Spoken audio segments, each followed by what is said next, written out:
আসসালামু আলাইকুম বন্ধুরা, কেমন আছেন সবাই? আশা করি সবাই ভালো আছেন। তো আমি একটা গরুর ফার্মে আসছিলাম। ভাবলাম যেহেতু আসছি, তো আপনাদেরকে একটু দেখাই গরুর ফার্মটার কি অবস্থা।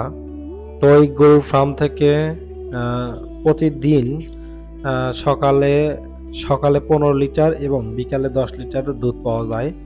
এটা মেবি আ এটা হচ্ছে যে আপনার ডেইরি ফার্ম।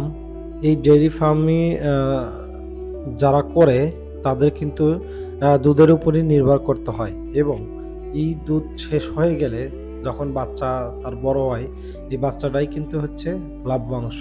তো এখানে দেখা যাচ্ছে যে ৬ থেকে ৭ টা বড় গরু আছে এবং ছোট গরু যে বাছুর-টাছুর এগুলা মিলে হচ্ছে যে ১০-১২ টা গরু হবে। প্রত্যেকটা গরুর কোয়ালিটি দেশি অনুযায়ী ঠিক আছে এবং এনারা কিন্তু হচ্ছে যে আ যেটা আমি দেখলাম সে ঠিকমতে মেবি ক্লিন করে না। তো বাকি ফ্লোর গুলা ঠিক আছে এবং এরা কিন্তু কচুরিপানা মানে আপনার নদীতে বা ওই বর্ষার সময় যে কচুরিপানাগুলো হয়, সেগুলা হচ্ছে যে এরা কেটে নিয়ে আসে।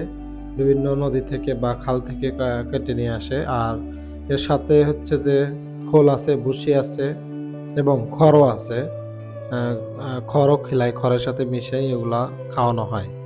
এগুলা কিন্তু খুবই কিউট। দেখতে পারতেছেন। তবে এখানে একটু মশা-মাছির অত্যাচার একটু বেশি। কারণ নদীর সাথে এবং ফার্মের পাশেই হচ্ছে একটা জঙ্গল আছে আরকি। যেই কারণে এগুলার অত্যাচার একটু বেশি। তো আসলে এখান থেকে যদি পরিবেশটা একটু ভালো রাখা যাইত তাহলে গরুগুলা একটু স্বস্তি পাইত। যেহেতু মশা-মাছির উৎপাত একটু বেশি, যে কারণে সবসময় দেখেন নড়াচড়া করতে হয় গরুকে। তো এটা গরুর জন্য একটা সমস্যা। তো এইখানে পরিচর্যা মোটামুটি ভালোই করা হচ্ছে। যেহেতু সকালবেলা ১৫ লিটার দুধ পাওয়া যাচ্ছে এবং বিকালে ১০ লিটার।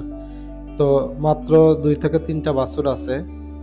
তো শহর তো, শহরে হচ্ছে যে আপনার আ এইরকমই হয়। দেখুন এই বাচ্চাটার কত সুন্দর সাইজ। এটা কিন্তু বড় হইলে পরে একটা ভালো মানের একটা গাভী হবে। কারণ ওর মা যাই হোক কিন্তু এর যে বীজটা বা যে সিমেন্টটা দিয়েছে, সে সিমেন্টের উপরেই সবকিছু কিন্তু নির্ভর করবে। তো এইখানে যে কথা বলতেছিলাম, তো এটাই হচ্ছে যখন উন্নত জাতের হবে তখন কিন্তু এখান থেকে আপনারা ভালো আ পরবর্তীতে গাভী পাবেন বা বাছুর পাবেন। সেটাকে বড় করতে হলে আপনার হচ্ছে হলো গা এই ভালো মানের যে সিমেন্টগুলা আছে সেগুলা প্রয়োগ করতে হবে এবং এর সাথে গরুকে পুষ্টিকর এবং দানাদার খাবার কিন্তু খিলাতে হবে। অন্যথায় গরুর উৎপাদন এবং গরুর যে গ্রোটা সেইটা কিন্তু আপনারা পাবেন না। তো সেটা পেতে গেলে পরে কিন্তু অবশ্যই আ আপনাদের পুষ্টিগুণ এবং দানাদার খাবার খাওয়াইতে হবে এবং নিয়ম মাফিক খাবার দিতে হবে যাতে কোনো প্রকার কোনো দিক থেকে কমতি না হয় এবং এই ফার্ম যদি আপনি করতে চান অবশ্যই কিন্তু এর পিছনে লেগে থাকতে হবে, সময় দিতে হবে, এদেরকে যত্ন নিতে হবে। যত্ন ছাড়া কিন্তু এটা কখনোই আপনার ব্যবসা হোক বা চাকরি হোক বা যেটাই হোক, কষ্ট ছাড়া কখনোই সাফল্যের মুখ দেখা যায় না। সাফল্যের মুখ দেখতে হলে অবশ্যই আপনাকে পরিশ্রম করতে হবে। পরিশ্রম ছাড়া কখনোই কোনো কিছুই সম্ভব না। আপনি বসে থেকে বলবেন আমি আ বড় বিজনেসম্যান হব, আমি উদ্যোক্তা হব, এটা কখনোই সম্ভব না। আপনার পরিশ্রম বা কষ্ট ছাড়া কখনোই উপরে ওঠা যাবে না এবং আপনি উপরে উঠতে পারবেনও না। যদি না আপনি আ আপনার পিছনে কষ্ট বা পরিশ্রম যদি না করেন। তো এই একটা ফার্ম দাঁড় করাতে যে করে সেই বুঝতে পারে যে আসলে কতটা শ্রম দিতে হয়।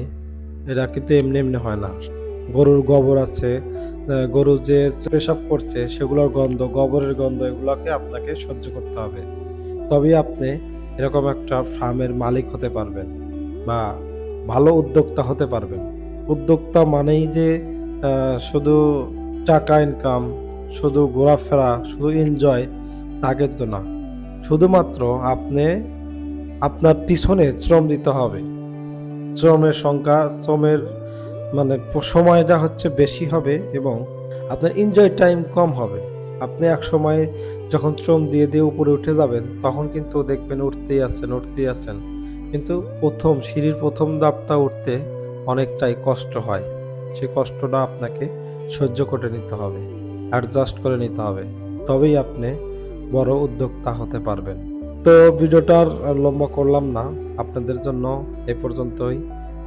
আশা করি পরবর্তী ভিডিওতে দেখা হবে। Till then take care. আর অবশ্যই আমার চ্যানেলটি সাবস্ক্রাইব করবেন। থ্যাংক ইউ সবাইকে।